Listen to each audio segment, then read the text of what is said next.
Hello, bienvenue dans ce live, j'espère que vous allez bien. Je suis Sandrine Carl, je suis très heureuse de vous retrouver ce soir. Et dans le live de ce soir, je vais répondre à un petit message que j'ai reçu, que j'ai trouvé très intéressant, en privé, qui fait écho au live 200 sur qu'est-ce que le développement personnel. Puis la jeune fille me demandait, mais comment commencer son développement personnel? Donc, c'est une très bonne question. Et je pense qu'il y a plusieurs manières dont on arrive dans le développement personnel. On arrive dans le développement personnel parce qu'on a un développement spirituel.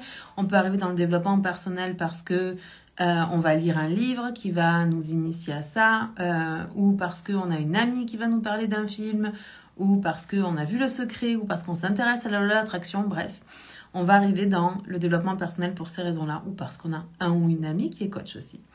Et du coup, donc il y a ces possibilités-là. Maintenant, si tu te demandes comment démarrer ton chemin de développement personnel, la vérité, c'est que tu te poses une très très bonne question. Parce qu'il y a une très grande différence entre lire un livre et puis recevoir les bénéfices de ce qu'on a lu dans le livre. Très souvent, et moi la première, quand j'ai commencé à lire des livres de développement personnel, je lisais, ça me faisait du bien de lire les livres, mais pour autant, est-ce que j'appliquais ce que je lisais? Pas vraiment. Donc ça, c'est la vérité à propos de énormément de personnes qui font du développement personnel. Donc, qu'est-ce qui se passe?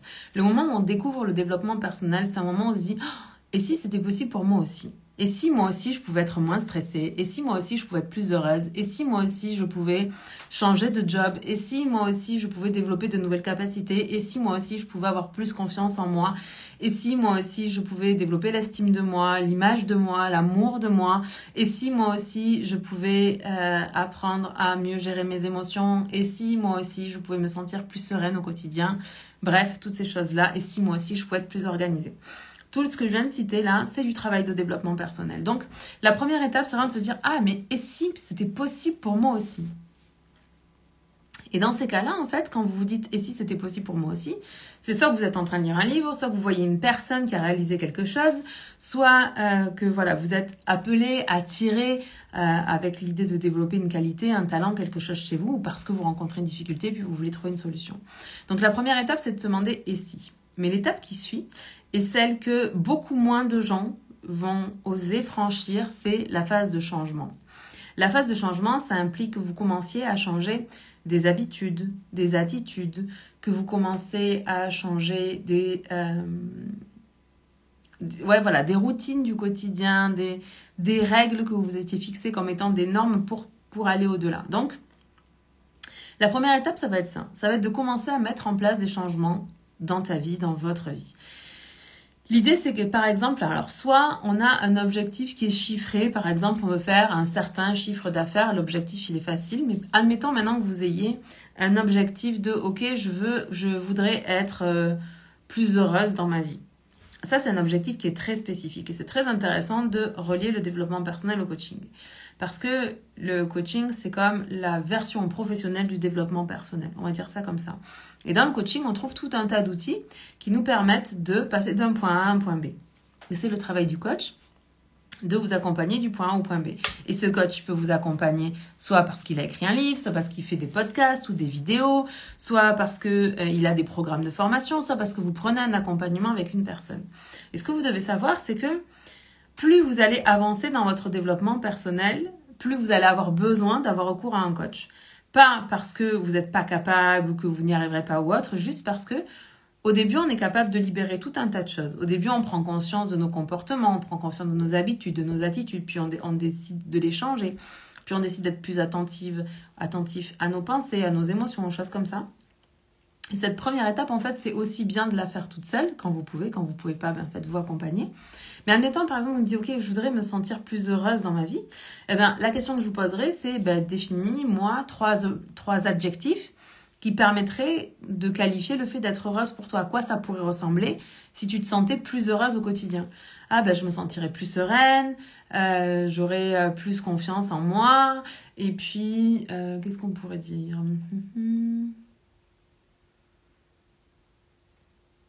Et je me sentirais capable, c'est de la confiance en moi, de développer un projet, ou on va dire que c'est de la confiance en moi, et voilà, et je dormirais mieux la nuit, par exemple, ok? Et suite à ces 3 sous-objectifs que tu as donnés de ton objectif global, tu vas aller déterminer des actions. Tu vas pouvoir mettre en place qui vont faire que tu vas te sentir plus sereine, qui vont faire que tu vas te sentir plus confiante et qui vont faire que tu vas mieux dormir. Par exemple, pour mieux dormir, la première chose que tu vas faire, c'est peut-être arrêter de regarder ton téléphone juste avant de dormir, puis arrêter de regarder ton téléphone dès que tu te réveilles. Donc ça, c'est une habitude qui est très très bonne à changer. Ça pourrait être ça. Ça pourrait être aussi de prendre le temps de lire, justement de poser ton téléphone, puis de prendre le temps de lire avant de t'endormir, de lire un livre de développement personnel. Puis je pense que là, honnêtement, aujourd'hui, si vous tapez, alors j'ai jamais fait cette recherche-là, mais je suis persuadée que si vous tapez quels sont les 10 meilleurs livres de développement personnel, je suis sûre qu'il va y avoir des courants de livres. Encore que je me rappelle sur le blog, on a dû créer ça. On a dû créer une liste à un moment donné, je crois il y a 2 ans. Ouais, sur les livres de développement personnel qu'on conseillait de lire en 2022, quelque chose comme ça. Donc vous pouvez aller regarder ça. Mais donc vous pouvez faire ça, faire des recherches pour trouver des livres que vous avez envie de lire. Ou alors, moi ce que je vous invite à faire, et c'est ce que je fais, c'est que je vais me dire, ok, j'aimerais me sentir plus sereine, j'aimerais me sentir plus heureuse. Puis je vais aller comme déposer cette intention dans le champ quantique, dans le champ d'infinies possibilités. Donc ça veut dire que je vais comme me recentrer sur moi, me connecter à mon âme, puis entre mes pensées, faire de la place entre mes pensées pour aller connecter avec ce sentiment d'infini, puis de calme absolu, puis de pur bonheur et de pur amour. Et dans cet espace-là, je vais dire, ok, j'aimerais me sentir plus heureuse et puis j'aimerais trouver un livre qui me permette de comprendre ces choses-là. Et ensuite, je vais faire confiance que le bon livre, la bonne formation, la bonne personne, la bonne information arrivera jusqu'à moi pour que je puisse faire ce chemin-là. Donc, tu peux commencer juste par regarder s'il y a des listes de livres, demander peut-être à ton ami qui lit des livres de développement personnel ou les coachs ou autres que tu regardes sur les réseaux sociaux, quels sont les livres qu'ils ont lus, qui ont le plus impacté leur vie. Donc ça, c'est une possibilité. Puis tu peux aussi faire des recherches un petit peu plus précises sur des choses que tu pourrais mettre en place pour te sentir plus confiante. Et puis, le plus important quand on démarre son développement personnel, c'est vraiment de mettre en place des choses. Imaginons que tu aies regardé un film de développement personnel ou que tu aies lu un livre de développement personnel. L'idée, c'est que pendant que tu lis ton livre de développement personnel, s'il y a des questions, s'il y a des exercices, tu poses ton livre et puis tu fais les questions et les exercices. Puisque je vois très souvent, je pense à une de mes amies qui a lu Notre vie commence le jour où on comprend qu'on n'a qu'une seule vie. Une deuxième vie commence le jour où on comprend qu'on n'a qu'une seule vie, quelque chose comme ça. Puis ce moment-là où justement on comprend qu'on n'a qu'une seule vie et qu'on a envie de mettre en place des choses, c'est vraiment ce aha moment, ce moment de « Ah, et si c'était possible pour moi aussi ?» Et si je pouvais vivre une vie encore plus extraordinaire, encore plus, etc. Et dans ce livre-là, du coup, mon amie me dit « Ah, je l'ai gardé parce que je l'ai lu, il était super, puis j'aimerais faire les exercices. » Puis ça fait 2 ans qu'elle l'a et elle a toujours pas fait les exercices. Et c'est pas grave parce qu'au bon moment pour elle, elle les fera. Mais ce que je veux vous dire par là, c'est que quand vous vous dites « Ok, j'ai envie de commencer un travail de développement personnel parce que j'ai envie de me sentir plus heureuse, j'ai envie de me sentir plus sereine, j'ai envie de me sentir plus confiante, j'ai envie de me sentir plus organisée. » Et du coup, faites confiance que déjà, premièrement, je pense que sur YouTube, là, il y a plein de vidéos de développement personnel, vous pouvez aller voir ça. Mais vraiment, ce que je vous invite à faire, que vous regardiez une vidéo, que vous écoutiez un podcast, que vous lisiez un livre, peu importe le contact que vous avez avec le type de développement personnel que vous êtes en train de faire, le plus important, c'est vraiment de prendre un carnet, un stylo et de répondre aux questions qu'il y a dans le livre, puis de vous demander par exemple, ok, ça c'est super, comment est-ce que je pourrais l'appliquer dans ma vie? Si vous êtes un pro de lecture, de livres de développement personnel, et que quand vous entendez des trucs comme la gratitude, la méditation, la visualisation, ou le fait d'écrire ses objectifs à la main et que vous dites « Ah non, mais ça je le sais déjà », il y a une très grande différence entre savoir quelque chose et recevoir les bénéfices de cette chose. Donc si vous vous surprenez à vous dire « Non mais ça je le sais déjà », demandez-vous « Ok, mais est-ce que je reçois les bénéfices de cette chose-là » Parce que la vérité c'est que si vous n'appliquez pas les exercices de développement personnel, votre vie, elle ne va pas se transformer comme par magie.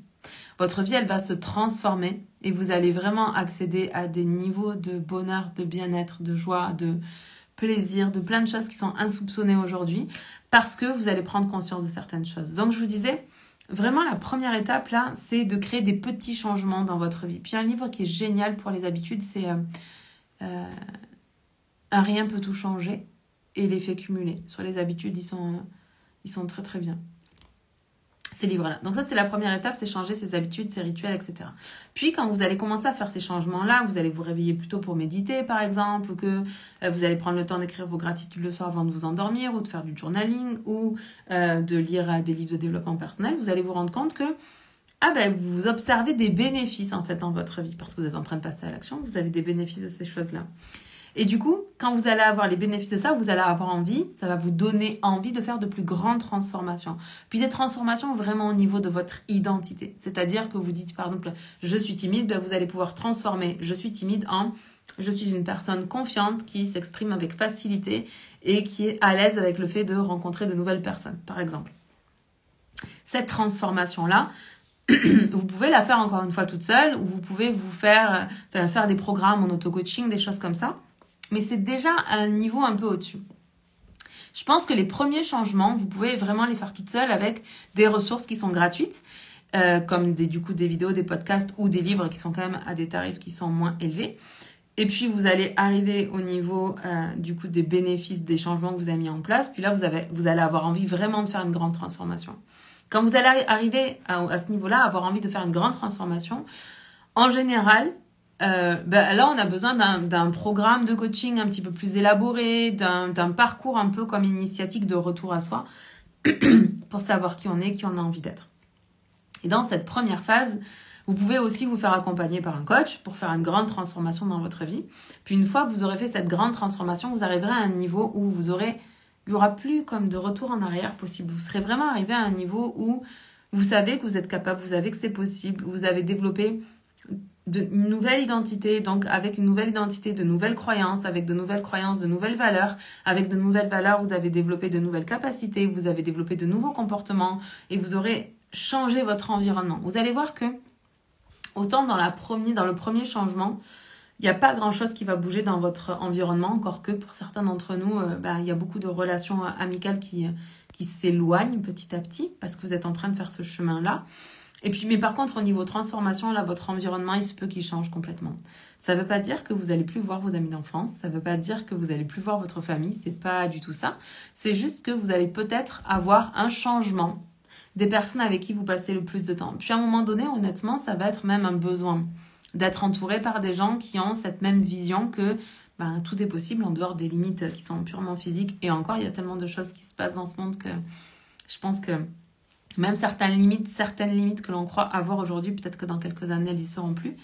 Mais l'idée, c'est à part tourner votre tête à 360 degrés sans mourir ou sauter du 50e étage et ne pas s'écraser sur le sol, à part des trucs comme ça, je pense qu'on peut vraiment tout transformer dans notre vie. Puis là, vous allez arriver vraiment à un niveau où vous aurez complètement transformé votre vie, vous allez vous sentir vraiment, vraiment bien. Et l'étape après ça, c'est une étape de, ok, je me sens bien, j'ai compris plein de choses à propos de moi, à propos de la vie, puis j'ai envie de contribuer au monde.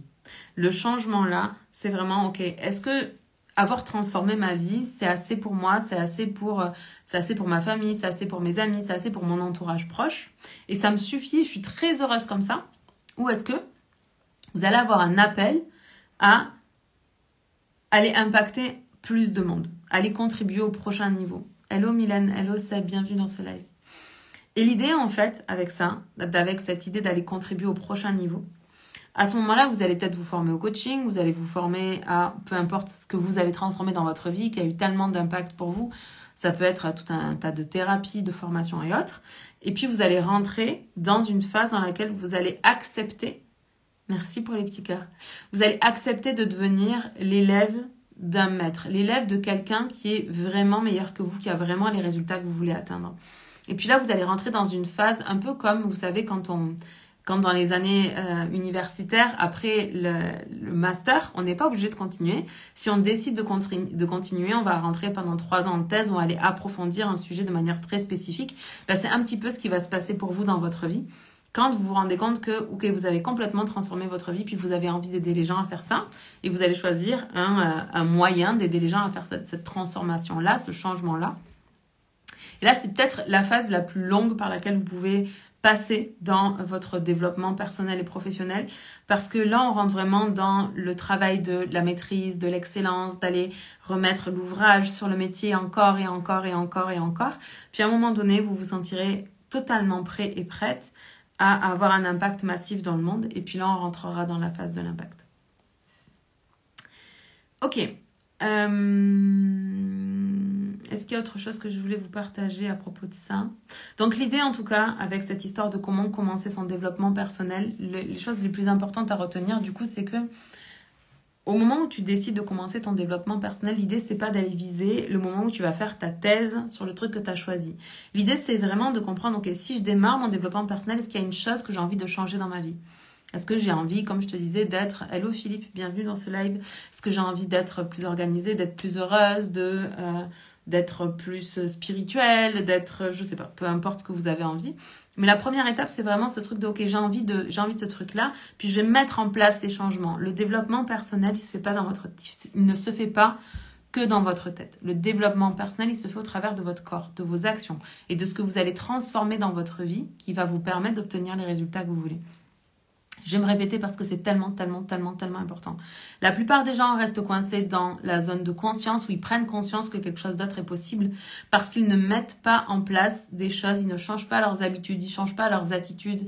Ils restent là où ils sont, ils ont juste une vision extraordinaire de ce qui pourrait arriver, mais ils ne changent rien dans leur vie qui leur permettrait en fait de vivre ce changement dans leur vie qui leur amènerait un niveau de bien-être au quotidien qui serait bien meilleur que le niveau dans lequel ils sont. Donc, ne tombez pas dans ce panneau-là. L'idée, c'est pas de lire le plus de livres de développement personnel que possible ou d'avoir votre bibliothèque remplie de livres de développement personnel. C'est vraiment quand il y a un livre qui vous marque, que vous lisez quelque chose et que chez vous, ça provoque quelque chose, puisqu'on va pas faire le même développement personnel puisque c'est personnel.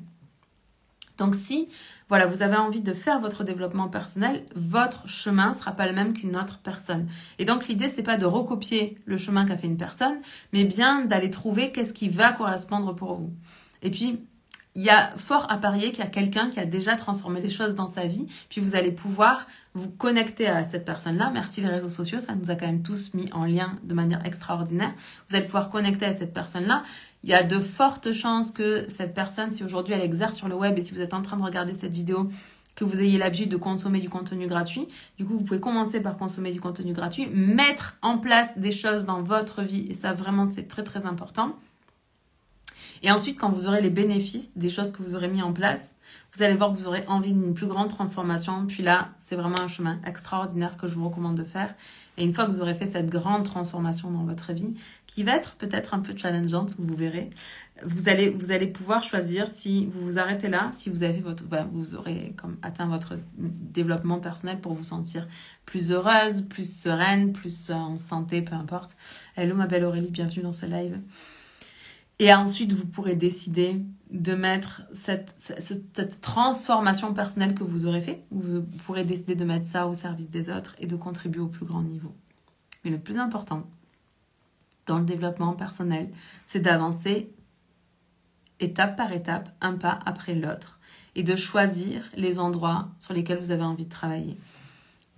Et puis, il y a un autre truc dont je voulais vous parler, c'est, vous savez, tout ce qui est roue de la vie, pilier de vie, évaluation des 10 aspects de la vie, là, peu importe, mais faites ces choses-là. Pareil, vous trouverez ça sur le blog.